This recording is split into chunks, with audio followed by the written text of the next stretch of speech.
Welcome to Locky Top and the Slice is Right. This is going to be a tennis special episode, but before we start with the tennis, the Bills lose. Andy, give me your thoughts on this. I want to say, first of all, I apologize to the listeners, to the audience. I was very confident when I promoted Bill's money line. They couldn't get it done. It's unfortunate. It's a tragedy, right? Bills and Chiefs, they played each other so many times in the last 5 years. They played each other 8 times. In the regular season, the Bills have the edge, but when it comes to the playoffs, the Chiefs, they get the last laugh. I've actually watched this game with a couple of my buddies here. They were all on the Bills. It's a very unfortunate result. We were talking about who we're gonna sacrifice, and we even went as far as sacrificing my dog, which I was like, no, I'm not sacrificing Nala. So, wow, I think that's where we it pretty much like decided the outcome. But all jokes aside, great game. It's unfortunate to with that situation, but again, happy with the general NFL playoff picks here. I think I personally went 3-1 this weekend on NFL, so happy to be back on the W column. I'm not gonna do the Soldier Boy again. I'll let someone else do the Soldier Boy. Back to you, Josh. Yeah, so I mean, it was mid-90s vibes for Buffalo today. We don't want to go down the rabbit hole here with the Bills and the Chiefs playoff game, talking about Australian Open, but heartbreaking. My heart goes out to the Buffalo Bills Mafia, and you hate to see the Taylor Swift song continue for the 2023 season. Hopefully it ends in a nightmare next week against Lamar and his boys, but heart goes out to Bills Mafia, man. I want to go put myself through a table that I set on fire in my backyard after watching that field goal go off to the right. So yeah, I just want to say for the record, for the listeners and the viewers, I was watching this with a Buffalo born and raised fan here. Is Steve at the apartment? He is not anymore. He left after the game was over. It's like, all right, guys, that's it. Okay. So it's unfortunate, but he left out the door he came, not off the balcony, right? Yeah, okay. Yeah. No, out the door he came, which is good. But heartbreaking to see again. Like, I don't know if there's like a lower low than like a Buffalo Bills fans could have experienced by going to Super Bowl 4 times and losing every fucking single time. Like, Steve did tell me that his dad broke the TV by throwing the remote, which I don't blame the guy. Like, I would have done the same thing if my team went to the Super Bowl and lost back to back. I get it. And, unfortunate, but, hey, today we were just hanging out here. We're having fun. We're chilling, having a boys' night out. Hate to see it, but, hey, what can I say? It's unfortunate. Moving on to tennis, this is why we're having a special episode, right? But so back to you, Roman. So, hey, yo. Hold on. Before we get to tennis, they had a consumer electronics, thing in Vegas, right? They actually came out with a TV that you cannot break. You can literally like put a hammer at it and it doesn't crack anymore. So I definitely need that for all the Bills fans need it. Tennessee fans, I think, might need that. Whoa! Tennessee fans do not need that. Hey, no, brother. Hey, man. Hopefully, moving forward, we don't. But yeah. But I'm just saying, like, it's a good. 20 years, I've wanted to shatter a few TVs. They should have marketed it that way, like tired of breaking your TV when your team goes to the Super Bowl? There you go. Can't break this one. You got the But- name for that company? Maybe give them. Some I think it's like love so we can- Samsung, like literally. Samsung, It's like wow. shatterproof television. Like the people would come and just like try to hammer it, and the thing Okay. just doesn't Go break. Samsung. Shout out Samsung. Hey, we're I taking think, yeah, responsibility. Samsung is just like, yeah, it's one of those, yeah, shatterproof television. Indestructible TV. Let's go. It's for all the fans who are sick of It's so getting Samsung. absolutely blue balled in the playoffs and And whatnot. that would probably be great for the degens betting on greyhounds and horses when they're slapping their newspapers and throwing whatever remote they have nearby. Yeah, Run, yeah. you beast, run! Yeah. Yeah, I mean, these things are gonna show up in casino rooms very soon. Oh my god. U.S. Open. Nadine, want to kick us off? What are we? Yeah. What are Not we? US What are we Open. looking? Australian Australian Open. Australian Open. Roman, you're 13 mi- I'm looking at 13,000 Indy's miles shirt, and it says U.S. Open on it. US Open. On the side. I got it. All right, guys. Let's start with tennis. We're previewing a new kind of sub series called the Slice is Right today. We're going to be talking about Slice is right, guys. How do you like it? Slice is right. Very Yep. funny, right? Yeah, I'll fuck with it. Yeah. Uh-huh. Yeah, so we have half a quarterfinal set. The other quarterfinal will be set by tomorrow morning. Mm-hmm. But as of right now, I can start off by showing you guys the odds. So if we go, The odds to lift. Let's do it. yep. Let's see 'em. Okay, can everybody see? Oh, Wow, lots of value. right, so we have Djokovic at plus 100, Alcaraz at plus 300, Sinner plus 400, Medvedev plus 900. Almost screaming to me for value pick Medvedev, but I know that he doesn't really do that well in Aussie. So Yes. let's go around the table and see if you guys, kind of have a value pick for our fans today. Well, yeah, absolutely. Alcaraz at plus 300. I mean, just toss it in your parlay with everything that you parlay going forward. It's the only guy on tour who is actually doing anything interesting right now. I mean, it's early in the year, as it might come to as a surprise to some, maybe not to others, but tennis has the weirdest schedule where there is a major competition starting on January 15th, and there's literally 2 weeks of competitive play before that. Most of these guys were playing international exhibition matches, right? So this is all the that's what always UAEs, yeah, and this is what makes, I think, Australian Open quite an interesting one, and where I think historically we've seen a lot of underdogs overperform, and as we're seeing now too, right? Just specifically because of that, the start of the year type of environment, where it's really anyone's game. No one is fully settled into the tour. People are coming in a little hungover from their international, exhibition. Some guys, Djokovic, over years, many of the top 5-4 players, they've never even did any competitive match play up until the day of the Australian Open, right? Rome, I think you bring up I think you bring up a great point there. You were talking about Joker. He is kind of a proven vet with these tournaments. And then your biggest lock here, those the Spaniard, right? Young Spaniard man, Alcaraz. Walk me through what you think is going to be an advantage for a younger player like him. He's on the tour, right? So is it going to go the edge for him being younger? I think he's 20 years old. So unlike a proven vet that's kind of had some issues. I know he didn't want to get the COVID shot, and he hasn't gotten to play in a couple of big tournaments. And that's kind of been polarizing in the tennis world lately. But do you think that there's an advantage having the youth on your side versus him kind of being on the older end of the spectrum with Joker?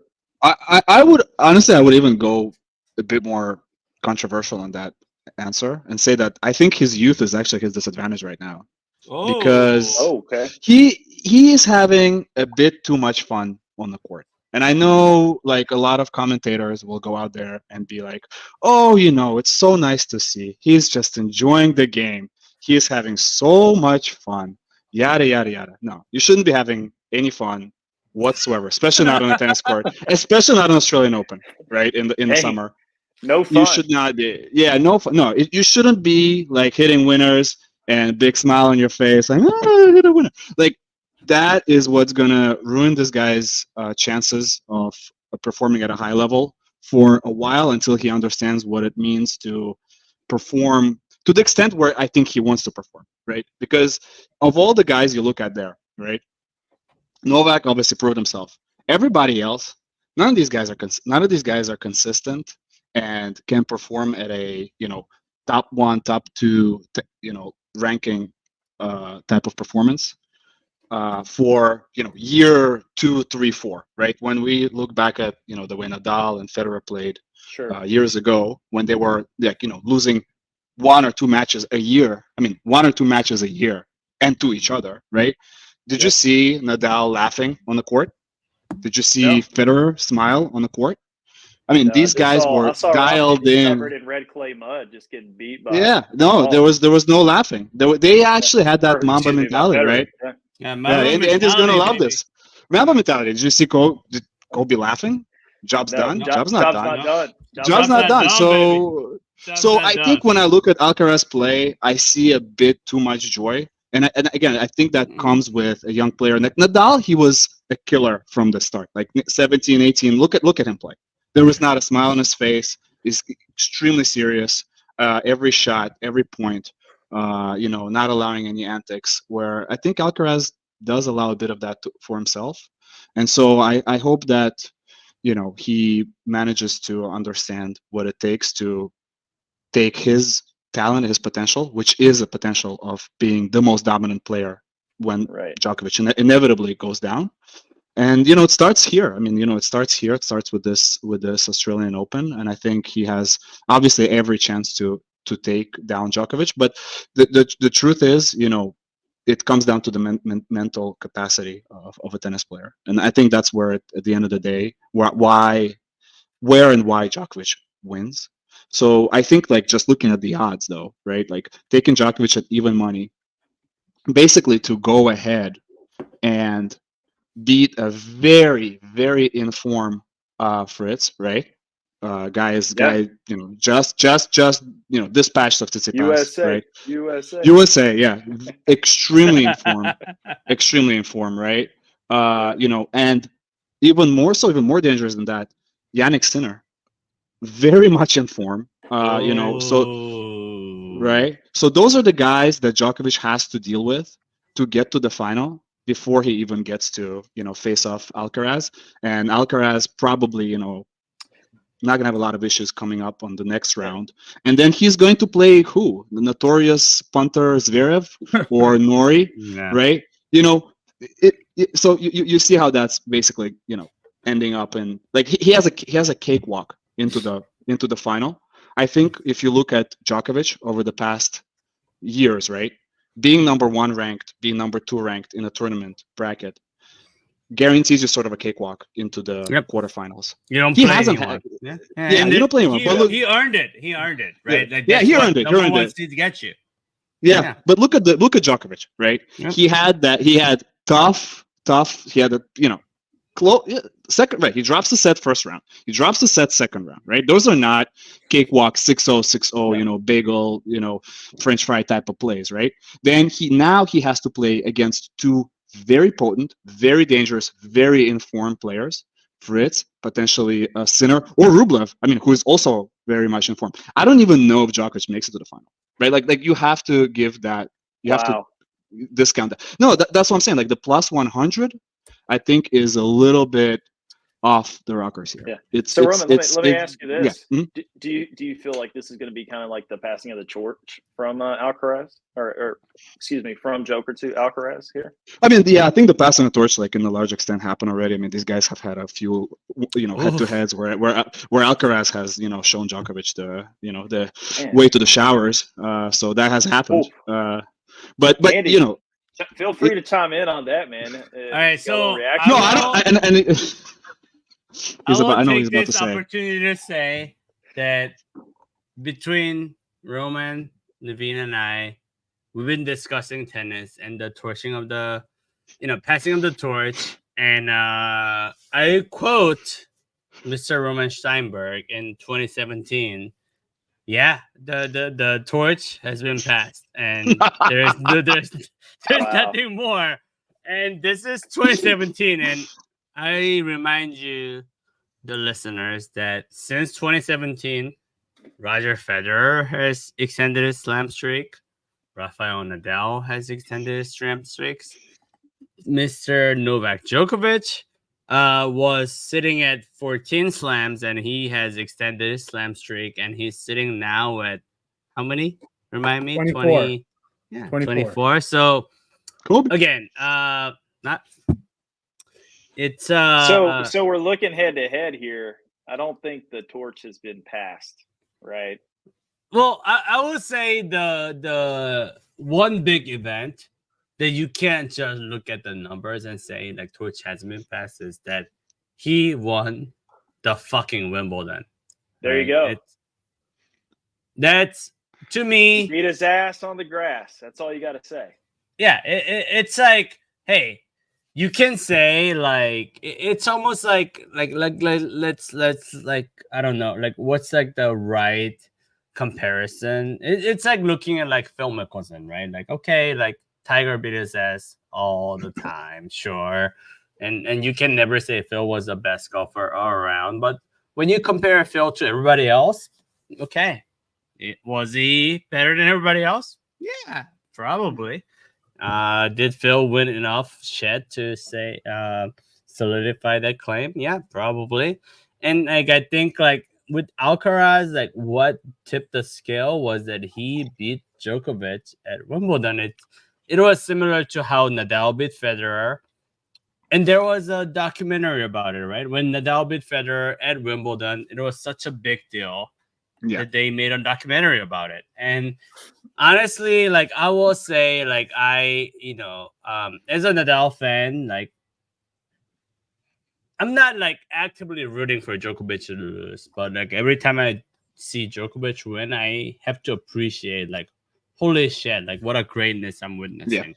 Yeah, And agree. When I saw Alcaraz, and Djokovic, and it was just like, holy shit, like it felt like how I felt back in 2008, like watching the greatest show that was put on grass. And if any of you guys haven't seen, I highly encourage you to see and go watch the documentary between Nadal and Federer, 2008. I think it was Tennis Channel. I forget what it's called. It's the Grace Rivalry or something. It's like a documentary. And it goes into depth about how intense the documentary was. And like there was an interview there, and it says like some like reporter asked Nadal, it's like, yo, so you're facing Federer for the third time in Wimbledon. Like, do you think like you figured it out by now? Like, you have what it takes? And Nadal just looks at him and it's like, fuck no. Like, this guy's beaten me like 12 times in a row. You think I know how to beat him? Like, if I've known how to beat him, I would have beat him already.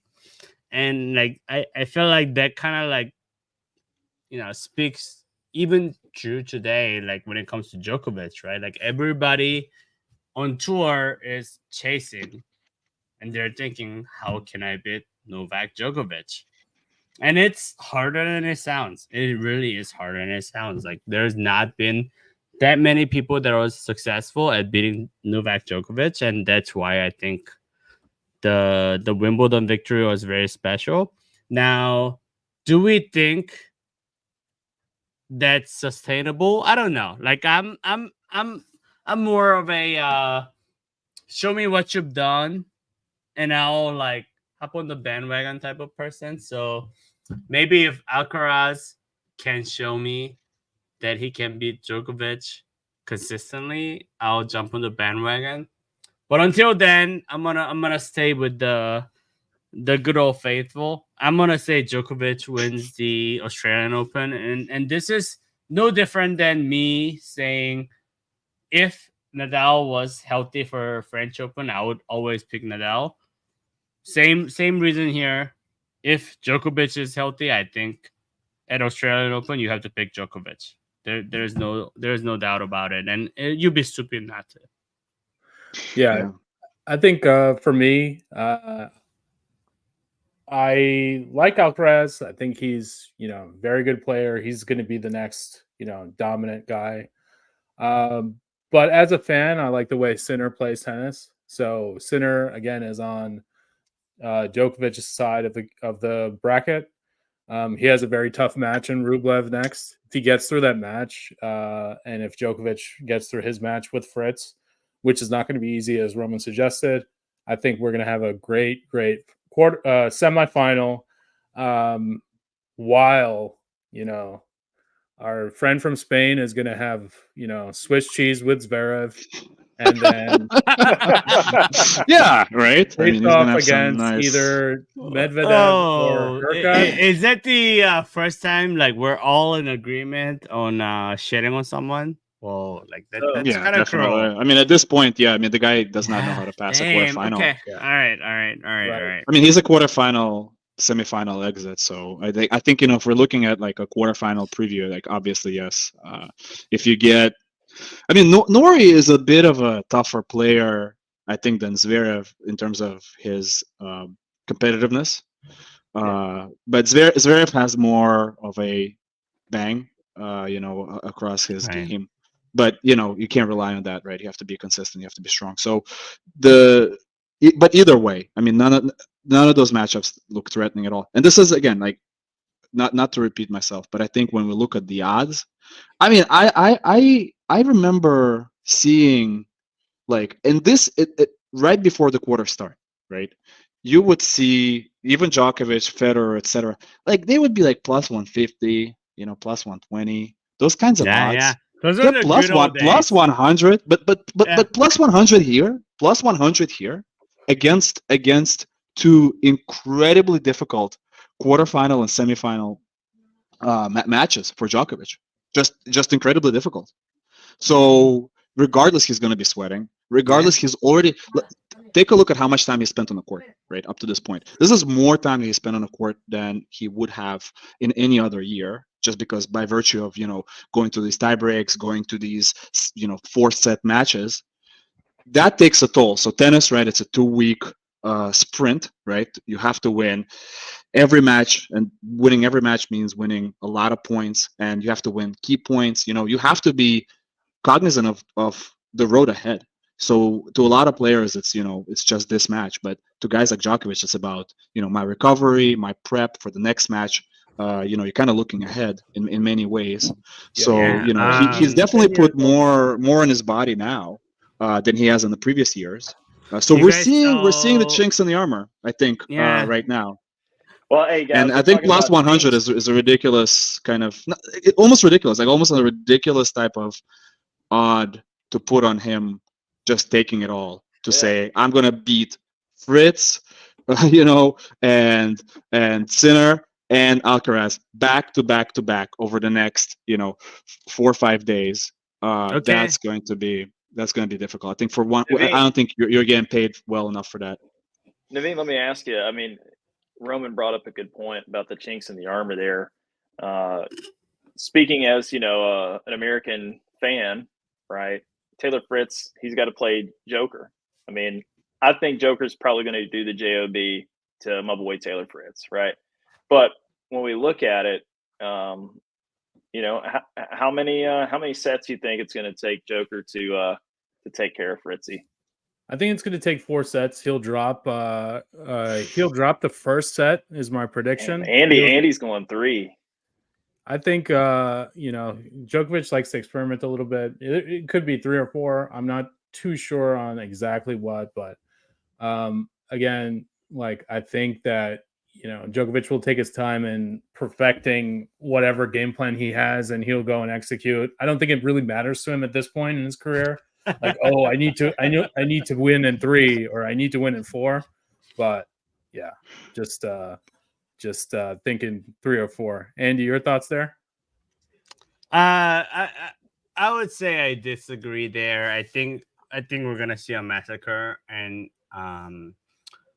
the reason why I just don't think any of the weapons that Taylor has really works for Djokovic. Like, if you think about Djokovic, right? Like I think like one of the like things that people overlook about Djokovic is how good of a server he is.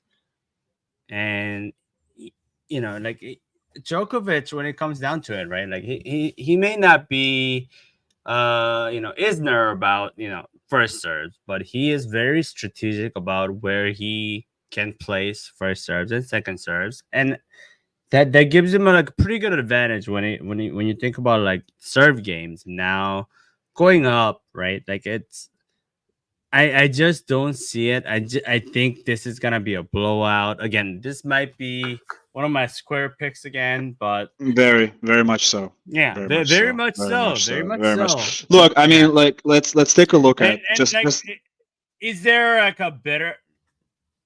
a better time than for me to take the square side in Djokovic than Australian this Open is in this all is of the tennis worst. seasons? This is like me taking Nadal to win. This is like me taking Floyd to win, right? They're like, this is the time to take Djokovic. And guys, do not fucking overthink it. Okay, let me And they do a got little to let me do a little Yeah, let me do a from little stats based thing, right? So let's scroll a little, just a little bit. Okay, there we are. Okay, there is a key rule in men's tennis. Okay, look at that percentage first serve in percentage of 1 points on first serve. You go 70-70, you go 70% first serves in and 70% of points won in first serve. You are like 99.9% guaranteed to win that match, right? I mean, if you know how tennis works, right? Because just think about it. You're winning just three out of your, 4, service points. You're winning them, right, with your first serve. So you're up to basically like 40 love, 40 15 every damn service game. It is a strong serving performance right now by Taylor Fritz. This is against Tsitsipas, not someone who is bad. And look at the interesting thing, aces, right? He's not even serving that many aces, right? He made a couple double faults, which is not ideal, but that's still little. So I want to say that he's really taking care of his first serve games. He's serving fast, he's serving well, and he's taking care of those service games. And if you scroll a little bit down to winners and errors, you can see this is an incredible like statistic or sort of a multiple. You look at the amount of winners to amount of forced errors. Look at Fritz, right? 50 winners, 50. 19 unforced errors. Yeah, 50 to 19. Oh. Yeah, 50 to 19. Look at Tsitsipas. Like, you don't need to tell me the score of this match. You show me this graphic, and I tell you who won. 40 winners to 30 unforced errors, right? Yep. So what does that mean, right? So you can imagine Fritz's game, right? It's a big first serve, very nicely placed. Yes, Djokovic is a great returner, so that's not gonna be as good. But then it's a sick shot somewhere else on the court, opening it up, putting up winners. Is Djokovic really there to chase down every one of these absolutely massive forehands, really strong backhands, really strong serves, well placed? Is that actually his physical? Is he up to it physically, right? And actually, I think you look more at Djokovic's play. What I've noticed, he's playing very, very conservatively. Like, you look at some of these matches, he's going into these longer rallies. He is playing the ball a bit shorter. It's almost like similar to kind of like Nadal's game, except the ball isn't as heavy. So it's opening up opportunities for other players to really try to attack off of it, right? He like extends a game. He knows he's winning it. Yeah, that's the thing. So he's doing that, right? I agree. He's doing that, but that's where the downfall. That's where I think part of the downfall is like, and again, it's open season on Djokovic, right? Right now, anybody who's not named Zverev who has like the cojones, right, to go after it. I mean, it's open season, right? No why not? cojones, Why not beat Djokovic here? Like, why not put that on your resume that I beat Djokovic. This is as good as time as any, where Djokovic is showing some weakness. And when this guy, I mean, like just the other day, right? Not putting too many aces, right? Because if you see the stats and you see the same statistic and you see like 50 aces, Yep. Then we obviously talk about a serve bot. But then a guy like Djokovic can take those aces away, number one. And then if you have nothing to follow up, then you're done, right? That's why Djokovic can always take out the big servers, right? Yep. Or why Agassi could do it, right? But not a lot of aces here for Fritz, but still extremely high first serve percentage, extremely high percentage because of he winning can points follow off up. of first serve. Exactly. Yeah. So I'm saying, like, for the next matchup, I think. But let's look at this way. For your spreads, so for the bettors, right? For your spreads, for your set spreads, you're talking about someone who doesn't get broken often. What does that mean? That means you're going to the 6-6, 7-6 tiebreak type of situations, right? It's all about tennis. Tennis is much more about odds than it is about anything else. Like, if I have 50-50 chance to get into a tiebreak on any set, or maybe for Fritz it's like 70-80% chance it goes to a tiebreak. Djokovic is really good at tiebreak, but it's still a bit of a coin flip there.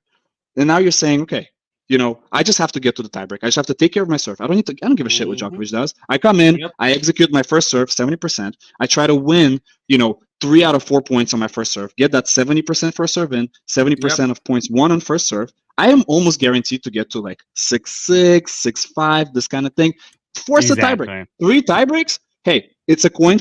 Maybe it's a 30% coin flip on a tiebreak, but just do the tiebreak 3 times. You might win the tiebreak. Boom. That's how you go and get that 4th set. That's how you guys cover your plus 2.5 set spreads. That's how you cover your plus game spreads. I think the plus game spread here might be more dangerous, right? Because you might be in a situation where it's like 7-6, 6-4, Djokovic 6-2 or something in one of the sets, and that takes care of all the games that he lost. But I think on a set spread, if you can get the plus 2.5, go for it. The last third set Super Saiyan shit is the most dangerous for betting.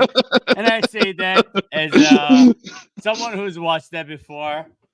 I agree with you 100% that it could come down to, this is a pretty like close game. Okay, like 7-6, 6-4. And then like the third set, you just realize, oh fuck, I woke up the giant. And he will go 6-0. That's when you cover a spread. But I think all of our listeners know that it happens. And again, like, coming down to it, that's why you bet someone like Djokovic, right? Because he's proven. He's shown that he can cover whatever ridiculous spread. Like, I would argue, looking at what was it, a couple nights ago or yesterday, round of 16 against Mariano, 6-0, 6-0, 6-3, or was it 6-2? I forget. 6-3. Yeah, 6-3. and you made a comment. I was like, oh yeah, like I felt like I had to give him a game because the tension in the stadium was so much, because everybody was expecting 6-0, 6-0. It's like, can you really like talk shit about the guy who's saying that? Like, I would say no.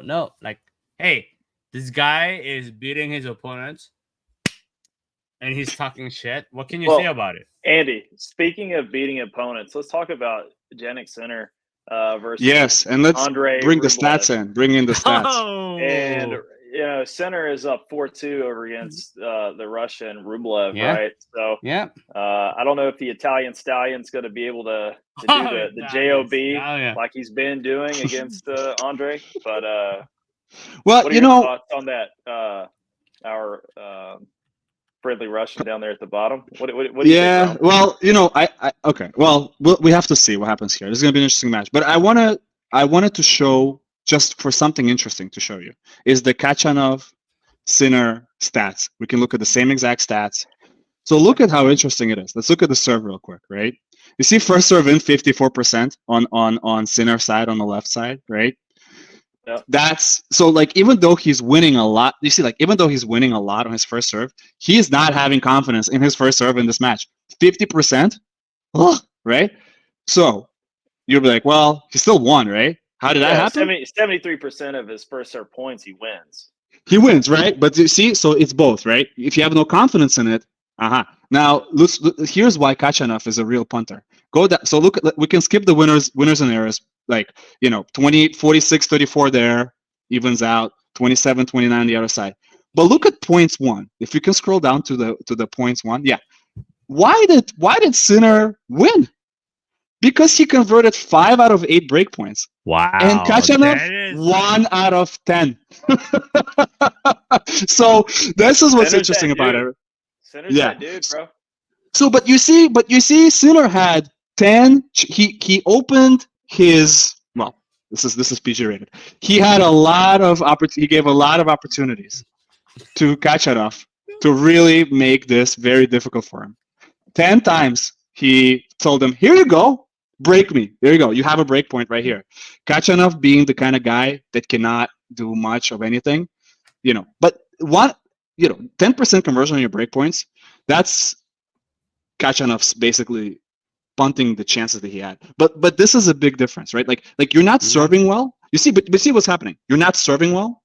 You're not putting in more than 60, 70% of your first serve in. You end up giving 10 breakpoint chances to your opponent. If your opponent converts 1 out of them, fantastic. You went next round, right? But this is what I think is tells you the difference. So like when you look at Sinner's last match versus, for example, Fritz's last match, big difference. No one out there. It's you serving. It's like golf, right? You go up there, you bounce the ball, and you serve the ball. No one is telling you anything, right? Why are you serving the ball not in the freaking court 50 like half the time? That's all you. That's all in your head, right? So think about that, right? That tells you about the confidence of a player. Up a big can of worms, and you. Yeah, I know. But that's ancient. That's ancient history. But you're definitely right. It's all in the head. Like looking at the stats, like it's definitely true. And you made a great point about golfing. Like when it comes down to it, right? Like when there's nothing between you and the statistics. Hey. Yep. So who do we have going on right now? Who is live? We have the bottom of the draft or the graph. We have Medvedev and Borges. Medvedev looking like he might take the first set. Yeah. The rest of these matchups are round 4. I know we talked. That is interesting. Yeah, we talked at length about Alcaraz and Djokovic. Maybe let's hone in about these 3 matchups. Is there anybody that you see that can like potentially threaten Alcaraz in this part of the bracket? I mean, Medvedev is obviously he's obviously a very, very, very good player. Yes. I mean, Medvedev is a good player, but I mean, but again, going back to the odds, right? I mean, like who I forgot who said it, Naveen or Indy, but the plus 900 on Medvedev, that certainly is a value pick. Yeah, I mean, if I had to redo these, I would give, I would not. I don't think it's plus 900 is because the truth is Medvedev just has to be Alcaraz, right? He's so that's it. So that's only one match he has to do, and he's in the finals. And again, we're not that long on. I mean, I'm not that long on Djokovic. I think that he has a lot higher hill to climb. But Alcaraz, it's all mental. It's all mental. We have to. He cannot be going 5 sets just because he's playing around and just enjoying himself out there on the court, like somewhere in the middle of the match. He has to go in there, and if he can beat the guy 6-0, 6-0, 6-0, he has to do it. No laughing, no joking. Just go out there, take care of business, and spend less time on the court. Yeah, when it's time to go, you gotta go. There's no oh, we made it, right? Like it's like mama mentality time. Absolutely. But yeah, definitely nobody takes. You can just fade Zverev. It's a very great time to fade him. He's great at getting to the quarterfinals. You can pull up his Wikipedia page. You'll see his. Yep. It's always quarterfinal, semifinal exits. I made a mistake of going to watch Zverev against Djokovic, one of the semifinals at the U.S. Open a couple of years ago. Huge mistake. Obviously went to the GOAT. But I think Sinner, I think definitely Fritz are guys that could put some stress on there. But yeah, Medvedev, Alcaraz. We have to take Alcaraz, I think, here. Medvedev is not in his best form recently. So between Matt and Alcaraz, you take Alcaraz. Yeah, I take Alcaraz. I mean, Alcaraz is the only guy. I mean, if you look at his game, if you look how he plays, I mean, I don't like this whole thing. He's like, well, he's the best of the big three. No, he has his own game. He has his own game. Sure. But it's definitely the Spanish game. Spanish game is very physical, right? Look at his legs, right? I mean, they look like footballers' legs, right?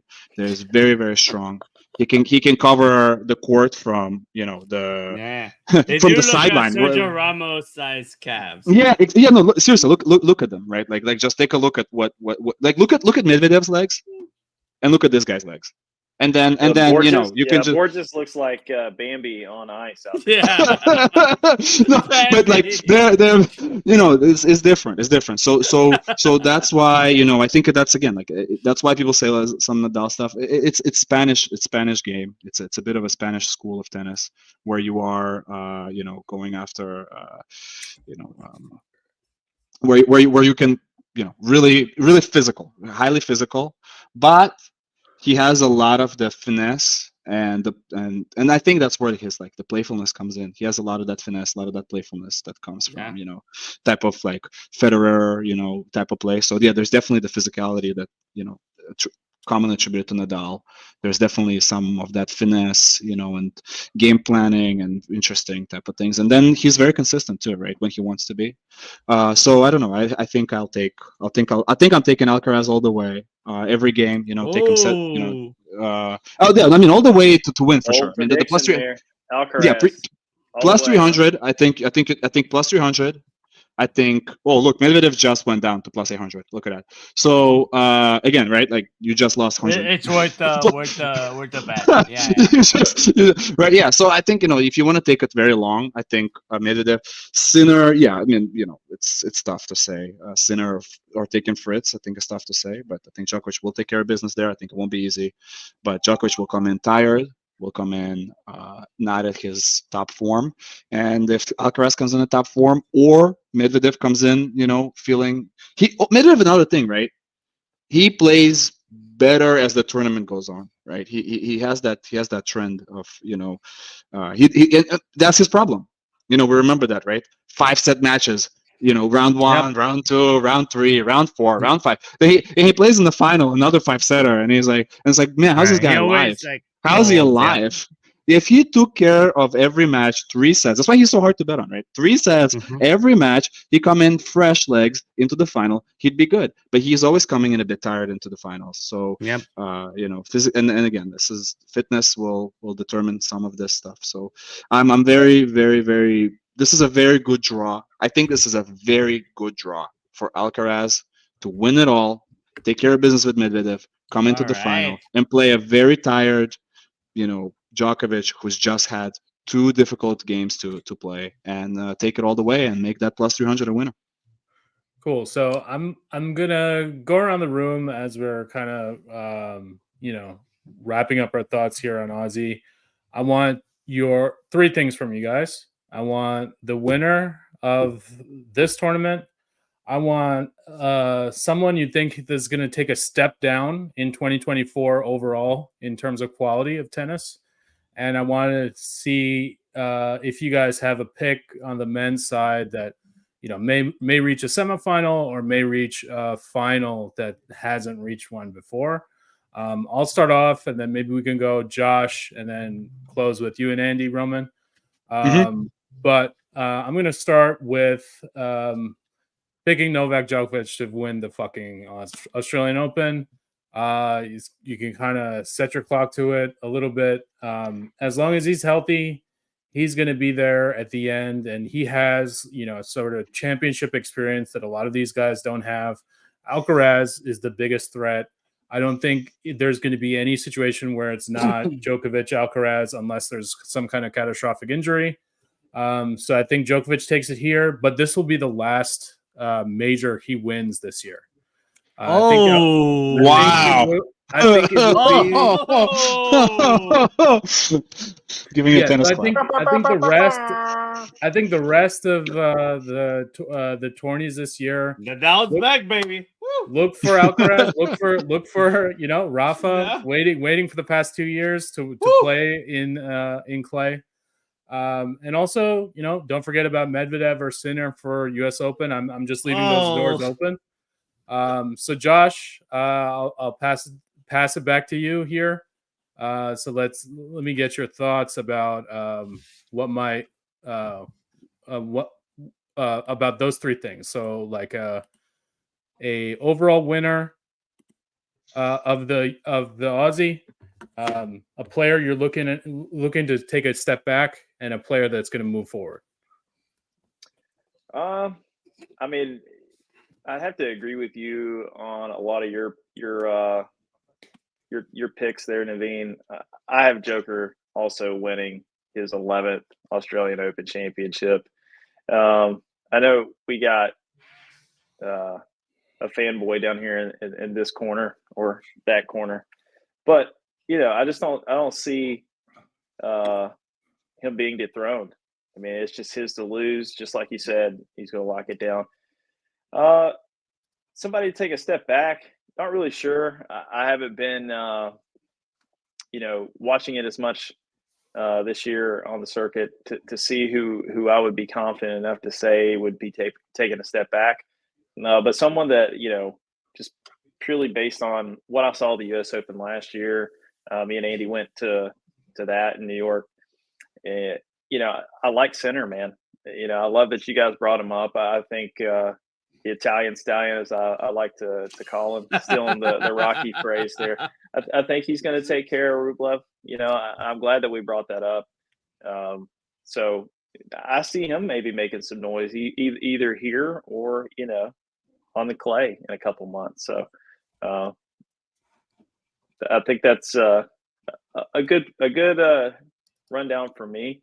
And, excited to see where this tennis show kind of goes. But great feedback from everybody, and I'm interested to hear Andy and Roman's thoughts on what they think is going to happen as the Aussie continues to unfold. Andy, I think it's time for Medvedev. I'll leave it at Stop it. No, that's a good. Yeah, the value is there. I mean, I think probably. I mean, it's been his time though. Yeah, Medvedev. Sorry, I'll give out my tennis predictions for year 2024. Medvedev, Australian Open. Nadal, French. Djokovic, Wimbledon. Alcaraz, U.S. Open. Andy, we're gonna do other shows. We're gonna do other shows, man. Wait, we have to see how this holds up. I guarantee you, none of these. This will be 0 for 4. I mean, this will be 0 for 4. But that's why we have these shows. That's why we have these shows. Right? We will clip this and we will show this after every single slam. Every time he misses this, we will show this. Hey, on the reel, bro. That's why we make these guarantees live on shows, right? This is the worst guarantee. Hey, don't go back and edit this out later when you're wrong. Okay. No, not at all the worst guarantee. Not at all. All right, but here it is, guys. You heard it from me. Nadal, Djok, Alcaraz. The 4 Grand Slams, lock it. I just want to say, hey, we went pretty good this week. Unfortunately, the fucking Bills. But hey, I should have known better. I should have known better than bet on the Bills. Yeah, Bills. definitely. Josh What are Allen you- is. I don't know what I was thinking. I don't know what you're thinking. I don't know what you're thinking. Yeah, Did you I pile could on have the went Bills, 4-0 Andy? this weekend Andy, on did NFL, you but pile I on the went Bills? the Bills. Did you pile on the Bills? Yeah, he piled on the Bills. And All right, And now that pile is being torched on one of those tables that Bills jump onto. Just lit the fire. all right, Roman. It's all right. Roman, I'll let you close it out, man. Look, I mean, Aussie, we talked in depth. I think Nadal is probably not even going to play in any major going forward. It might just announce retirement. I think that Medvedev, it's been his time. He is definitely a threat, no matter what. But I would not be surprised to see Alcaraz ship the slam this year, just all the way. 4 for 4 to Alcaraz. 4 for 4. I wouldn't be surprised. I wouldn't be surprised that it goes that way. But we are definitely. I think who's gonna have a really good year? Definitely Sinner. Rublev gonna continue having good years. Hey, this is the Americans. Federer fan bias here showing like, whoa, Get him checked. 4 for 4. Get him checked, man. Possibly. It's possible. It's possible. I think it's very possible. I think he's due. I think he's definitely winning the French. Nadal is not playing the French. Yes, you can show it to me later. But Nadal is. I think it's. All right. I think announcement of retirement is. Announcement of retirement might come sooner. This guy right here? Yeah, no. I mean, Nadal. I think it's. Come on, man. It's this guy right here on the left. Yeah. Purple. No, it's right here. He's right here. He's right next to me. No. Yeah. Hello, boy. Okay. Yeah. Bye, Nadal. No, I love Nadal, but listen, that's it. I think this is how it happens. This is how it happened with Federer. This is how it happened with Federer. Oh, I'm coming back. I'm maybe, and then, okay, Nadal is out. So he's not coming for the French. And That's my also prediction. Tom Brady, right? Like, hey, I'm coming back, and whoop, Super Bowl. So, hey. Yeah, but look, so I think Alcaraz is taking the French. That's almost a guarantee. I think you can book it now. And I think we have Medvedev, Alcaraz, Joker maybe takes this here, but again, I see it very hard for him to take it here Right. with the Before threat. we end the show, can I ask, like, do you guys have any like new bloods that you're excited about? New bloods? Yeah.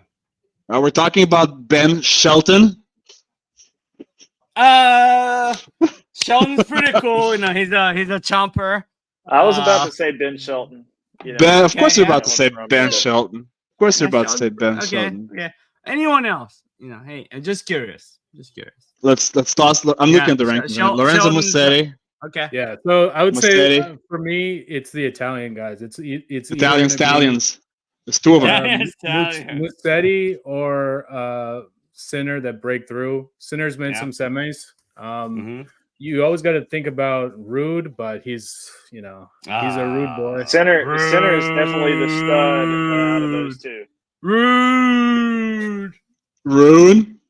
Yeah, I mean he's the only one that goes far, but I don't think he's gonna win. Tough. Yeah, and then we're getting there.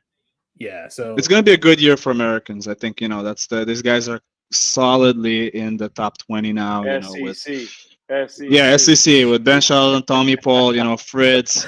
All these guys are really strong. Where the fuck's the Big Ten at? Dude, they haven't got the right headsets yet. There's no headset in tennis, so you might not see some Big Ten in a while.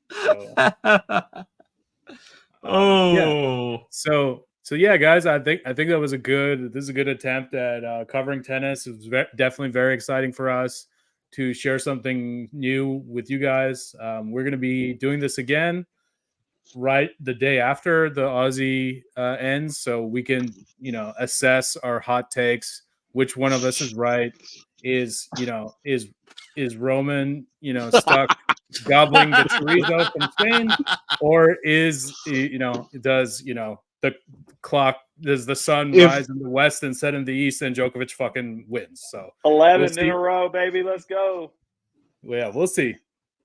Locky Top out. Just want to thank you guys for tuning in, and please interact with us. on whatever socials you have. Oh, is that a head